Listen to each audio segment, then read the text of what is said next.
2,5 millions d'euros. Mais vous imaginez, pendant ce temps, il y a quand même un angle mort en France. C'est par exemple la lutte contre la pauvreté. Vous vous mettez à la place des Français qui entendent ces chiffres-là ? Bien sûr. Non, moi je vous assure. Les Français entendent ces chiffres-là, mais c'est quand je dis qu'il faut faire un grand indécent, reset parfois indécent.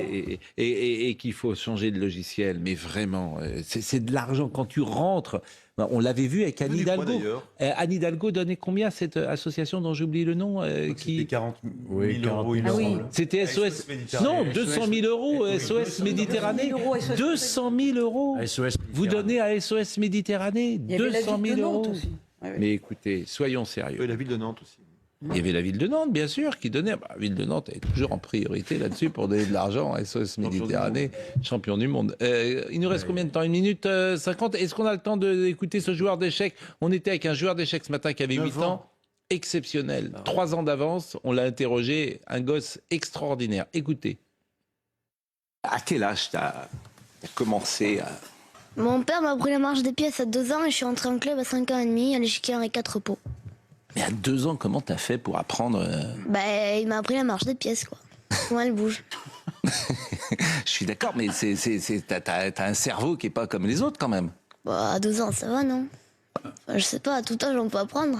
Ah oui, je suis d'accord avec toi. Et qu'est-ce que tu aimes dans les échecs? Moi, j'aime bien aller dans d'autres pays que j'aurais pas vu sinon.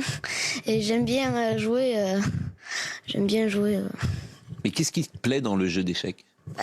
J'adore jouer des parties. J'aime bien. Qu'est-ce que ça te demande, à ton avis, comme qualité pour être un bon joueur d'échecs? Déjà, il faut de la mémoire pour retenir les ouvertures, voilà. Alors, les finales. Les ouvertures, ouais. Par exemple, tu pourrais jouer, si moi je te dis C8 ou... oui, C8, c'est une chaîne. C'est en haut.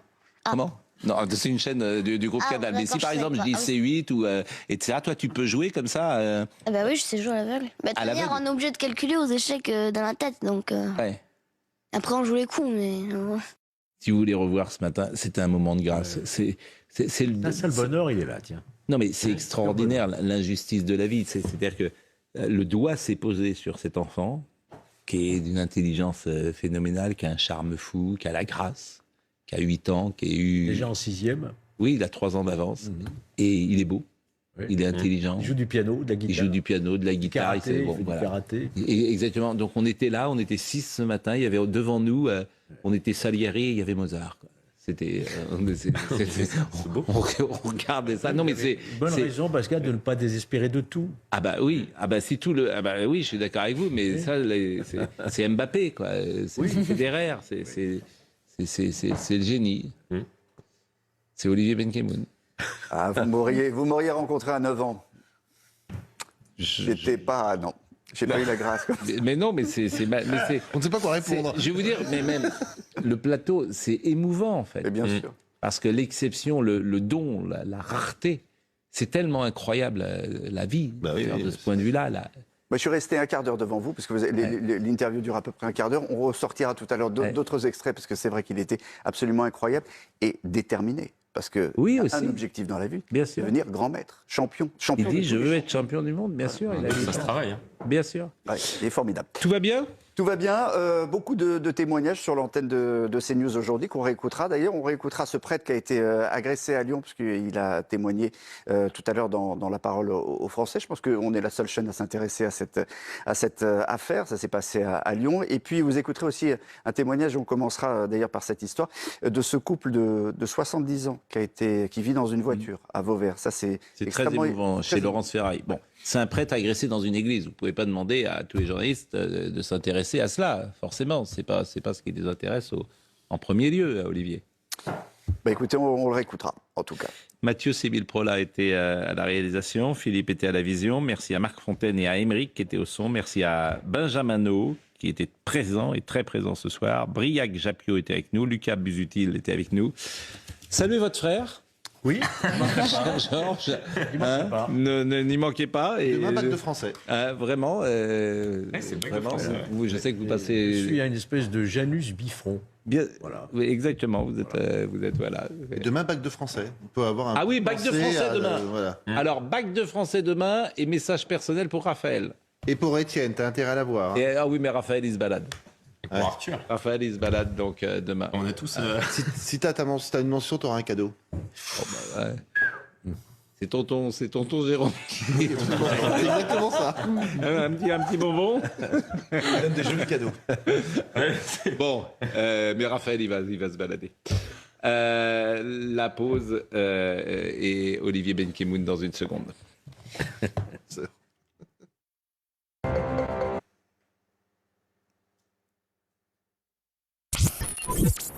On est dans une situation où on se retrouve dans la rue depuis 14 mois. Avec mon épouse, on dort et on mange dans la voiture. J'ai été expulsé 3 fois. Et la 3e fois, c'est que mon propriétaire n'a pas voulu faire de travaux dans la maison. Il pleuvait dans la maison et je lui ai dit, puisque vous ne faites pas les travaux, je ne paye plus le loyer. Nous sommes au XXIe siècle, la 6e puissance mondiale. On n'est pas capable de loger avec décence que nos anciens, 74 ans, ils ont 1 200 € à tous les deux, qu'on n'est pas capable de leur offrir un toit. Mais dans quel pays vit-on? Dans quelle société vit-on? Je veux dire, on est dans une forme de déshumanisation. Je gagne 245 € de complémentaire, je gagne 860 € de retraite, et mon épouse, elle, je perçois que 172 €. Le président parlait de décivilisation. Je suis désolé, mais là, c'est la société qui est décivilisée en ne répondant pas à un besoin d'une urgence absolue. Ils sont dans la détresse la plus totale, ce couple-là. Je veux dire, ça pourrait être nos parents, nos grands-parents. Je veux dire, mais quelle honte! Mais quelle honte! On a décrété un droit au logement dans les années 2000 avec Jacques Chirac. On revient au temps de l'abbé Pierre dans les années 50 quand il menait son combat pour le logement digne. Des gens qui sont pour nous, il y a des gens qui nous invitent chez eux pour qu'on puisse se laver, pour qu'on puisse manger un peu. Et dernièrement, on a rencontré un couple qui nous permettent de déjeuner, manger, nous laver et qui nous lave notre linge. Ils dorment dans leur voiture. Vous parliez de 50 degrés l'été, mais Gisèle est malade, elle suit un traitement. Enfin, donc il fait moins 10 l'hiver. Enfin, je veux dire, non, mais il faut arrêter, quoi. C'est pas sérieux. On n'a pas un bailleur qui est capable de leur offrir un studio. Qu'est-ce que vous demandez aujourd'hui? Moi, je demande pas grand-chose. Même un petit studio pour qu'avec mon épouse, on ait un toit sur la tête, c'est tout ce que je demande. Et croyez-moi, j'ai 74 ans le mois prochain, parce que c'est moi qui ai 74 ans, pas ma femme. Eh ben, je me battrai jusqu'au bout. Pour ma femme, parce que ma femme, c'est ma vie. Ma femme, c'est ma vie. Donc le témoignage d'Alain qui parlait de Gisèle. Bonsoir Karima Brick. Bonsoir. D'abord, faut du courage pour venir à la télévision raconter cette histoire. Faut du courage et puis faut aller plus loin que parfois la honte, parce que pour certains c'est très difficile, très dur, je pense. Et puis il y a des gens qui passent à côté de cette voiture, de cette Twingo tous les jours, sans doute sans les voir, parce que quand vous vivez dans une voiture, vous devenez une ombre. Oui, et moi, je les trouve très courageux. Je trouve ça très touchant parce que ça met en lumière vraiment une situation qui est extrêmement difficile, mais on voit la précarisation, cette précarité que vivent de plus en plus d'aînés.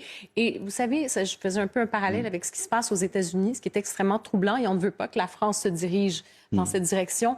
Aux États-Unis, on nous dit qu'il y a à peu près 500 000 personnes qui vivent dans les rues, un quart en Californie. Moi, j'y suis allée. Il y a des gens comme ça qui se promènent littéralement maintenant, qui vivent dans un dénuement absolument total. Alors, vraiment, j'espère que cet appel à l'aide sera entendu. Et surtout aussi, je comprends maintenant beaucoup la colère de certains Français, l'inquiétude aussi, quand on a parlé de la réforme des retraites notamment, c'est qu'il y a cette précarité. J'espère que le message va être entendu et qu'on pourra les aider. Vous avez raison, quand vous parlez des États-Unis, et c'est là qu'on a vu les premières personnes à vivre dans leur voiture, dans les mobil-homes, évidemment. Et moi, ce qui m'avait frappé, c'est une ville comme Las Vegas. Las Vegas, la ville de la lumière et des hôtels de luxe. Et c'est une des villes les plus pauvres des États-Unis, avec des gens qui errent, mais alors qu'on ne voit pas, qui sont autour de Las Vegas. Et à Los Angeles aussi, vous allez voir ça, même dans des très beaux quartiers de plus en plus, on voit des gens qui errent. Alors non, on ne souhaite pas ça et on espère, comme je l'ai dit, que l'appel à l'aide va être entendu. Bon, on va revenir à une actualité peut-être plus habituelle, mais le débat sur l'abaya.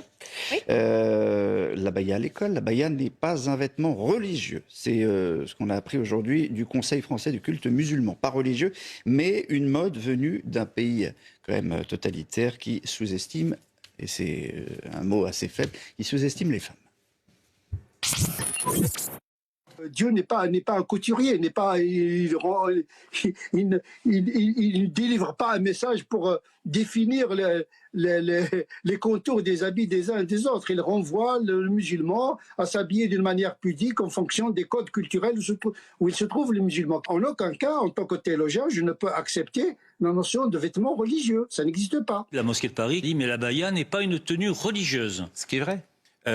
Oui, mais c'est utilisé comme. Ouais, bah voilà. C'est un vêtement culturel. C'est utilisé On en a parlé un peu la semaine dernière. Et le problème même, c'est que l'importation d'une mode étrangère change de sens ici. Ça devient une mode de revendication d'un particularisme religieux. Ça, c'est clair, en revanche. Mais l'abaya, il y a discussion. Oui. La tradition de l'abaya, ça vient essentiellement des pays du Golfe. C'est une tradition. Le problème, c'est que les pays du Golfe, c'est des théocraties, dont la législation est inspirée directement d'une interprétation du Coran. Donc le vêtement abaya est un vêtement religieux, évidemment. C'est l'évidence même. Oui. C'est un signe d'appartenance religieuse. Point barre. Donc il n'a rien à faire dans l'école publique. Et en France, c'est conçu comme ça. Avant de vous donner la parole, je voulais qu'on écoute un échange très vif, toujours sur ce sujet, chez Jean-Marc Morandini avec l'un de ses invités. Albert Batfi, l'abaya, c'est religieux ou c'est pas religieux? Et faut-il l'interdire? Non, alors pas du tout. Et en plus, Pas du tout quoi? J'ai pas compris, pardon. Pas du tout quoi? Il faut pas l'interdire. C'est pas religieux. Pour moi, c'est pas religieux. Vous créez un amalgame quand vous montrez les images et que vous montrez des personnes recouvertes sur la tête. Parce que si vous montrez l'abaya comme il est à la base, on ne recouvre pas la tête. Et toute la problématique, regardez là.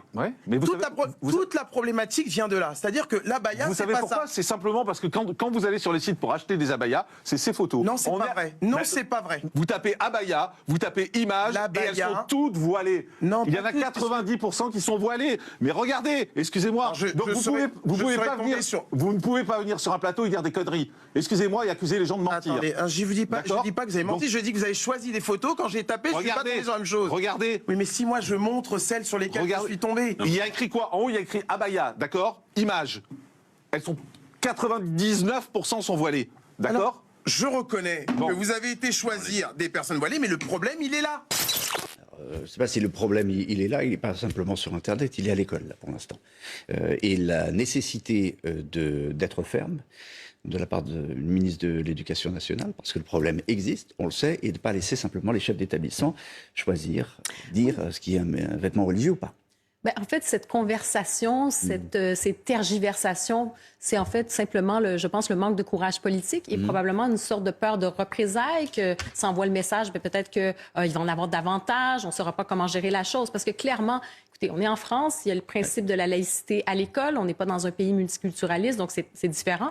C'est affiché déjà ces valeurs-là, valeurs républicaines. On regarde l'abaya, on se dit, c'est un vêtement, je veux dire, il n'y a pas de... c'est assez clair, c'est un vêtement qui est là pour signifier une appartenance religieuse. Sauf que voilà, vous avez le Conseil français du culte musulman qui dit non, c'est pas écrit dans le Coran, donc... oui, mais c'est quand même... C'est pas religieux. C'est revendiqué souvent, c'est aussi ça peut être perçu aussi comme un symbole communautariste, et je pense que le rôle de l'école, encore une fois, on va contre cet esprit de la laïcité, et à l'école, il y a ce principe de neutralité en France. Oui, mais pour l'instant, vous ne pouvez pas l'empêcher. Donc peut-être un jour, tout le monde sera habillé pareil. Je ne pense pas. Je pense que de toute façon, si on manque de courage politique... Je veux dire, on mettra des... Oui, je comprends. Il y a la question de l'uniforme. Mais non, parce qu'il y aura d'autres choses. Vous avez l'uniforme, vous allez pouvoir l'ajuster d'une autre façon. Donc, ça revient toujours à ce courage politique et d'avoir un message clair. Bon, vous allez entendre à présent un autre témoignage. On a commencé par un témoignage. Celui-là est aussi intéressant. C'est celui d'un prêtre qui a été agressé à Lyon, traité de sale chrétien. Ça s'est passé donc à Lyon. Ce sont des jeunes qui jouaient au football à côté de son église. Petite église qui a un jardin. Le ballon est parti dans le jardin. Donc les jeunes sont passés par un trou dans le grillage pour aller récupérer, plutôt que de taper à la porte pour demander au prêtre. Un prêtre qui a témoigné sur notre antenne en disant que les insultes dans ce quartier de Lyon, c'était souvent, mais que c'était la première fois qu'il était physiquement agressé, puisqu'il a été poussé. On l'écoute. Joseph Haid, vous avez été agressé et également insulté. Racontez-nous. C'est un quartier sensible. Et le gros souci, c'est C'est le terrain de foot qui est juste accolé à la paroisse. Pour cette fois, ça a dégénéré parce qu'il y a tout un groupe qui est entré.